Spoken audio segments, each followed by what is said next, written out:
All right, let's talk about Jordan Love here and the Green Bay Packers, who had a weird game against the Detroit Lions. We'll get into it. This was not all bad. There was some good stuff here, I thought. There was a lot of bad, and part of it, I don't even know how much I put blame on Love, but, I mean, this play, we'll start off with the worst of it, right, and go from there. It's going to be you see the Lions, they're simulating pressure right here. Are they going to send the house? Are they not? You just don't really know, but they could be pressuring, and so it's something you have to be aware of if you're Jordan Love. This play begins, it is a 5-man rush. One player even sold as though they were going back into coverage and then started rushing. The pressure does start to get home. Love is in a bit of an issue right here. You see him getting ready to throw the ball while getting hit because right there, Josh Jacobs, the halfback, he's calling for the ball, right? He's saying, hey, I'm open. Flip it out to me. We can gain some yards here.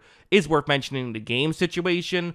37 seconds left in the half. So, hey, they're trying to see if they can get some points down 7 here. Personally, I don't know if I love this this decision anyway, because like there was a Lions player just off screen coming in, so I don't know if it would have gained you enough yards to make it worth getting tackled in bounds, period. But on top of this, he underthrows it. Kirby Joseph kind of catches the ball that was thrown right at him, and he's able to get a pick 6. And this was just, I mean, it completely changes the game, right? If you don't score here, you're still just down 7 points, and going into the second half, you feel okay about yourself, like. Now it's down double digits. You have to start throwing more, and given the conditions, that's difficult to do. Completely changes the game. Let's talk about the conditions. Starting off with a drop montage, you see, I mean, there was just drops left and right here for the Green Bay Packers. This one on a key, 3rd down and 3, trying to get back into the game. That was a tough catch, but still, one where they could have made it. This one was a huge play. That would have been a touchdown. Instead, that was dropped. They go for it on 4th and don't get it. This one, a 3rd down and 6 early on, that's a drop. You see this one, which is on a 2nd and 20, but still, it had the length to get down the field, and then that was the hit, the Brian Branch ejection, and that one looks like a catch, but it actually bounced and then went back up. So that could have been a touchdown as well. They settled for a field goal. So, these drops, definitely not good. You have to imagine the weather was a huge part of it. I mean, the weather was a factor in this game. It just absolutely was. Like you saw Jordan Love, a few of the balls just flew out of his hand, like that one just slips out of his hand. It looked like this one, you see he tried to throw, that one literally just slipped out of his hand, nearly got intercepted as well, which would have been tough. A couple of fumbled snaps as well were in here. So like, yeah, it was an ugly game. It was bad weather, and hey, I mean, you play in Green Bay, sometimes you got to deal with the bad weather. I mean, that's just the reality of the situation, but also given the fact that he's banged up, it's tough. I'm not going to crush him too much for some of this stuff, but definitely the conditions played a role in this. How much of a role? Well, I'll let you be the judge, but it has to be mentioned. I did think that there were some really good plays in this, quite frankly. Like, I do think that despite all the negatives that we just went through, and there were plenty, there were some positives here by Jordan Love and by the Green Bay Packers. This one, it's Jaden Reed running a route over the middle against zone coverage here. Down 21 points. Need a big play here.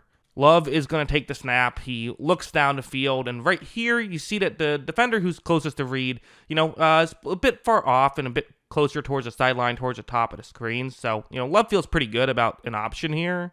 And watch this, really a beautiful throw, hits Reed, right where he needs to, so Reed can make some extra yards after the catch. Really good route by him. I mean, that's good stuff here by Green Bay, and definitely, we saw a few of those, right? Because that's the thing with Love, is you're going to get the negative plays. You just hope that the positive outweighs the negative, and a lot of times it does. Last season it certainly did. This year it's been a little bit hit or miss, but there were some real positives.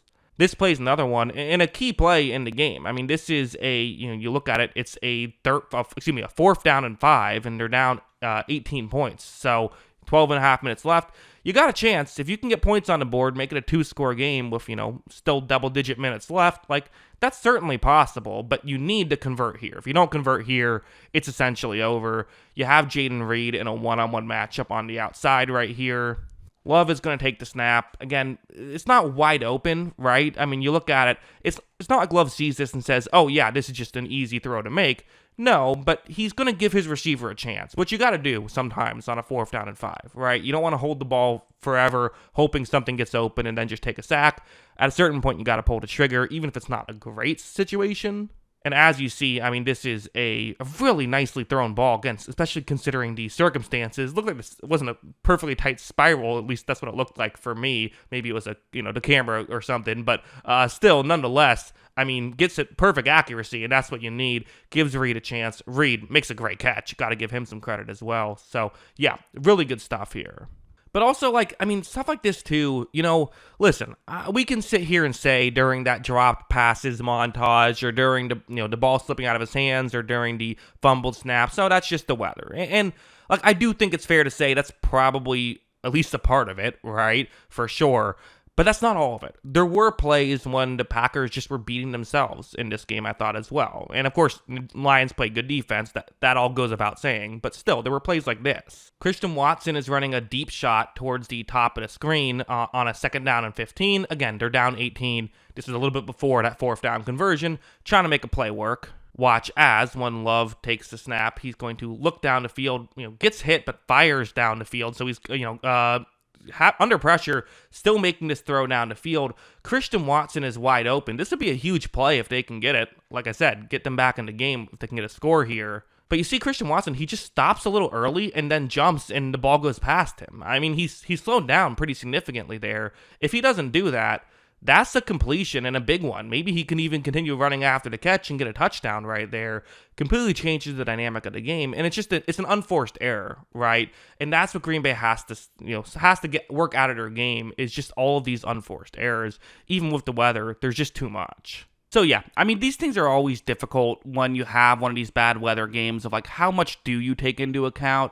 Usually I take less into account, I think, than some other people do, although I do still like looking at some of the decisions that were made. I think that's definitely something that can be mentioned. Were they playing smart, fundamental football? And to be honest, the answer is no, they were not. They made mistakes in this game that they have to work on. Again, you have to assume some of these drops will clean itself up. Although, I don't know. It's weird, because why weren't these issues affecting Detroit as much? Why did these issues affect Green Bay so much more than they affected the Lions? That's a fair question, and I don't even know I know the answer to it. It's fair to bring up, and I also felt too one thing I didn't mention too much. I mentioned it a little bit throughout this video. Was Love was playing very banged up in this game, which in my opinion. Again, I feel like teams sometimes do this in a way that I just don't love. It's you've done all right with Malik Willis. If Love isn't 100%, just put Malik Willis in. I think that gives you a better chance to win of 100% of Malik Willis versus 50% of Jordan Love, especially when they've had pretty similar numbers this season, albeit Jordan Love they've asked a lot more of when he's been out there, so that's been a factor. But still, yeah, I don't know. Tough loss for the Packers, but nothing I'm going to freak out over. I'm not going to overreact to this loss. If they do it again, then it's an issue. But for now, it's a bad weather game. I'm not going to say completely throw it out, but I'm not going to freak out too much about it. But yeah, those are my thoughts. What are yours? Let me know in the comments below. Always love hearing from y'all. And of course, as always, thanks for watching.